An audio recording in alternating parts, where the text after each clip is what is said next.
It was the summer of 2005 when a fisherman drifting along a quiet canal in Kingsbury, New York, noticed something strange.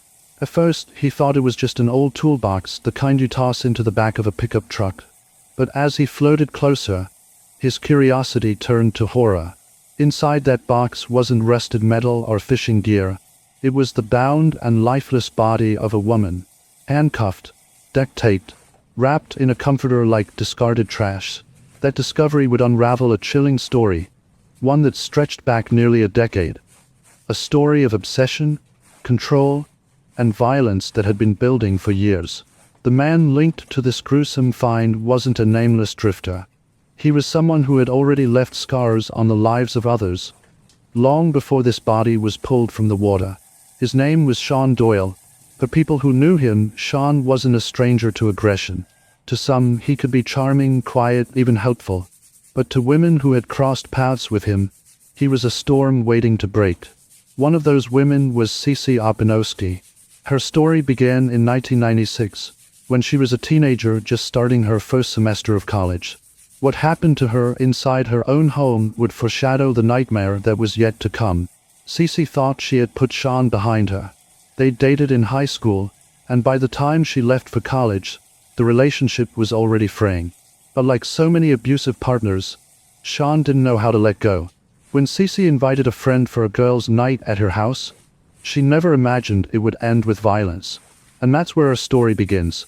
Not with a murder scene on the water, but with a young woman in upstate New York, facing the terrifying realization that someone she once loved had turned into a monster. Back in January of 1996, Cece Opinowski was just like any other teenager trying to enjoy her independence. She had finished her first semester of college in upstate New York and was excited for a simple weekend at home. Her mom was away, the house was quiet, and she planned a fun, low-key girls' night with her close friend Shannon. It was the dead of winter. The two of them built a fire, cranked up the stereo, and danced around like carefree kids. For Cece, who described herself as more introverted, Shannon's bubbly personality brought out the lighter side of life. That night was supposed to be nothing more than laughter, music, and friendship. But there was one shadow hanging over the evening. Shawn Doyle, Cece's ex-boyfriend. They had broken up months earlier, but he just couldn't let go. The phone kept ringing, his voice on the other end demanding to know what she was doing, who she was with, whether he could come over. Cece brushed it off, but Shannon worried. "Turn off the phone," she urged. Cece resisted, because she knew if she ignored him, Shawn would just show up at her door. And that's exactly what happened. The next morning, while Shannon had stepped out for coffee, Shawn appeared at the house. Cece opened the door, thinking maybe he just wanted to talk. Instead, the boy she once loved pushed his way inside and unleashed a torrent of rage. He pinned her to the couch, slammed her against the French doors, and screamed as if anger was the only language he knew. The violence escalated in shocking ways. At one point, he grabbed scissors, held them to her throat, and then cut off her ponytail. For Cece, the act wasn't just physical assault, it was psychological warfare.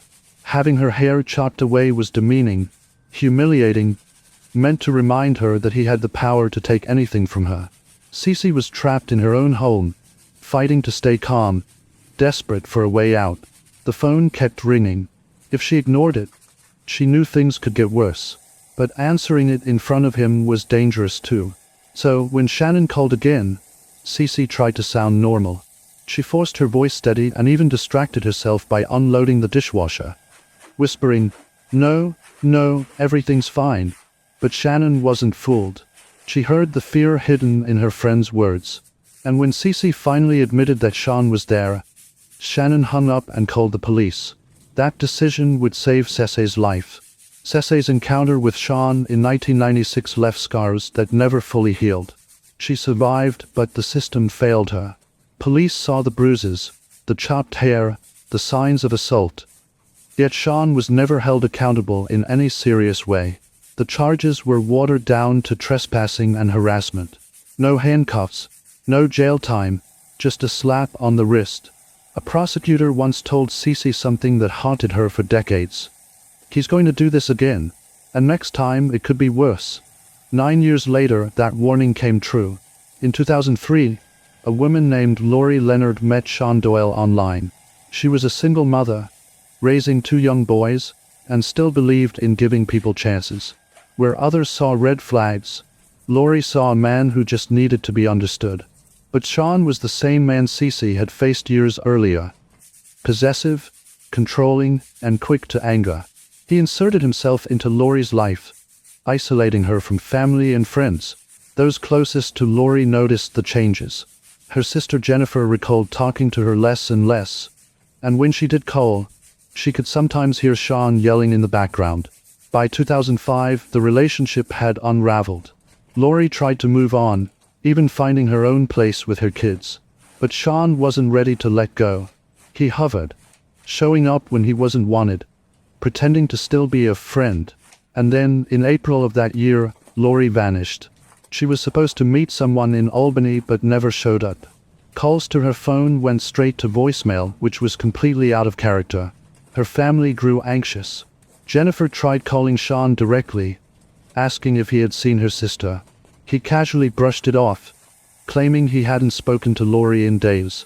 But investigators quickly grew suspicious. When they looked closer, they found cracks in his story. Shawn had been near her, closer than he admitted. And weeks later, in July, a fisherman would stumble upon the horrific truth. Floating in the canal was a large toolbox. Inside, bound with duct tape and handcuffs, was Lori's body. She had been suffocated, her face wrapped, her mouth gagged. It was an execution hidden inside a container, thrown into the water like something disposable. For Lori's family, the discovery shattered any remaining hope. For Cece, it confirmed the fear she had lived with for years. Shawn Doyle had finally killed someone.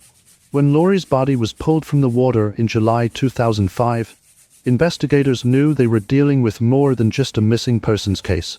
The way she was found bound, gagged, and stuffed inside a toolbox pointed to something deliberate, planned, and deeply disturbing. The key question was, who had done this? Almost immediately, attention turned to Shawn Doyle. He had been the last known person connected to Lori, and his history made him a prime suspect. Investigators searched his car and home, and what they uncovered tied him directly to the crime. Inside his glove compartment, they found a key.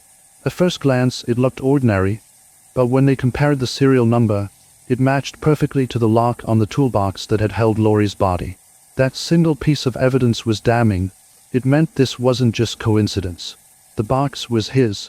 Detectives also studied the bridge where the toolbox had been dumped. Scratches on the railing lined up with marks on the bottom of the container, supporting the theory that Shawn had lifted it from his truck and shoved it into the water. Piece by piece, the physical evidence was pointing in one direction, but the prosecution needed more. They needed to establish a pattern, to show that this wasn't a one-time act of violence. That's when Cece Opinowski entered the picture again. Nearly a decade after her own ordeal, police reached out, asking if she would testify. It wouldn't be easy. Reliving that night meant reopening wounds that had never fully healed. But Cece agreed, because she knew Lori's death might have been prevented if Shawn had been stopped years earlier. Other witnesses also stepped forward. Dorothy Tucker, once a close friend of Shawn's, recalled how he had suddenly shown up with a large toolbox shortly before Lori disappeared.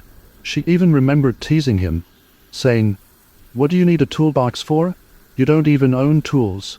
His response was an uneasy laugh.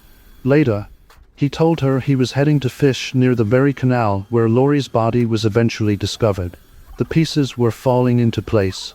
Investigators had physical evidence, eyewitness testimony, and a chilling backstory of past violence.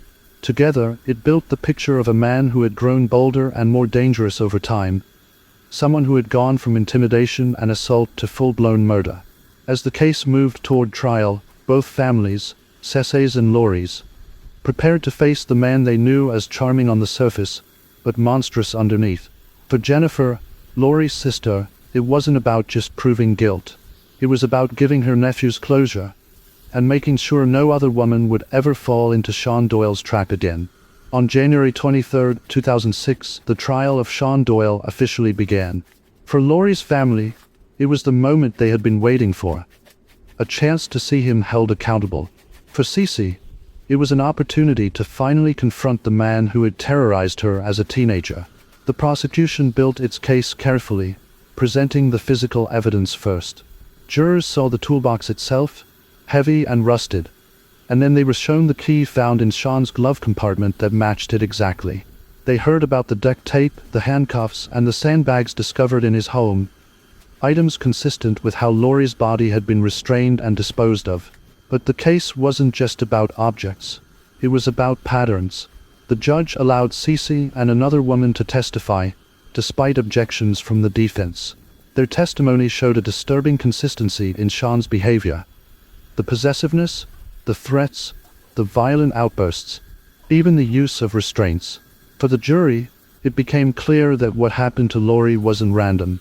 It was part of a long, escalating cycle.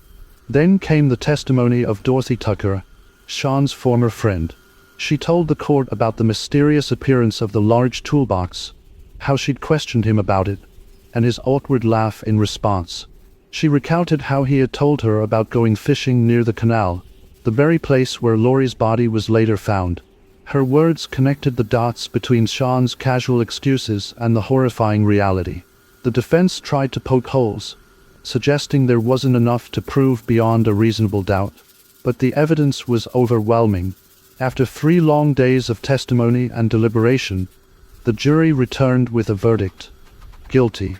For Jennifer, Laurie's sister, it was a bittersweet moment. She felt the weight lift, a breath she hadn't been able to take since her sister disappeared. For Cece, the verdict confirmed what she had always known. Shawn Doyle wasn't just abusive, he was deadly. The judge handed down the maximum sentence available, 25 years to life in prison, with the possibility of parole. For Laurie's family, it wasn't enough. They didn't want the risk of him ever walking free again. To them, no punishment could ever balance what was taken. A mother, a sister, a friend. Still, the courtroom victory was a turning point. After years of warnings and missed chances, Shawn Doyle was finally behind bars. And for the first time in nearly a decade, the people he had hurt could start to breathe again. When the trial was over and Shawn Doyle was sentenced to 25 years to life, there was relief, but it was far from closure. For Laurie's 2 young sons, life had been forever altered. One day, they had a loving mother who tucked them in at night. The next, they were left with only memories, struggling to understand why she never came home. Jennifer, Laurie's sister, carried the heaviest burden. She became the advocate, the caretaker, the one who had to explain the unexplainable. She remembered the moment she told her nephew the truth. His cry wasn't like anything she had heard before. Not just sadness, but a guttural wail of pain that echoed through her bones. That sound, she said, would stay with her for the rest of her life. Cece, too, wrestled with guilt. For nearly 30 years, she questioned whether things might have been different if she had pushed harder for justice back in 1996. She carried the weight of wondering if Laurie might still be alive. But those closest to her reminded her. The blame didn't belong to her. It belonged to the man who chose violence again and again. For those who followed the case, one lesson stood out. Every act of domestic violence is a potential warning sign. What starts as controlling behavior or minor threats can escalate to something far worse.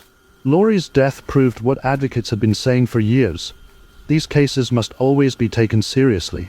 Dorothy Tucker, who once considered Shawn a friend, summed it up simply: every case of domestic violence has the potential to end in homicide. They all need to be handled as if lives are at risk. For Jennifer, remembering Laurie isn't about her final moments, but about the life she lived. A fun, loving, devoted mother.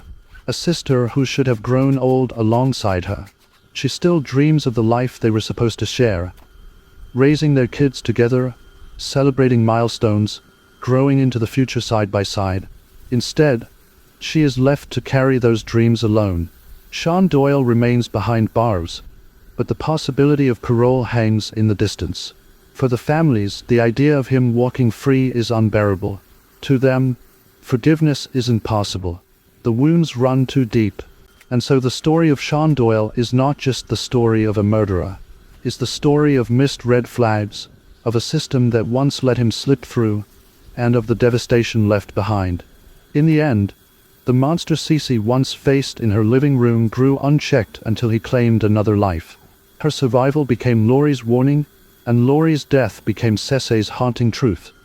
Sometimes, the people we think we know are capable of horrors we can't imagine.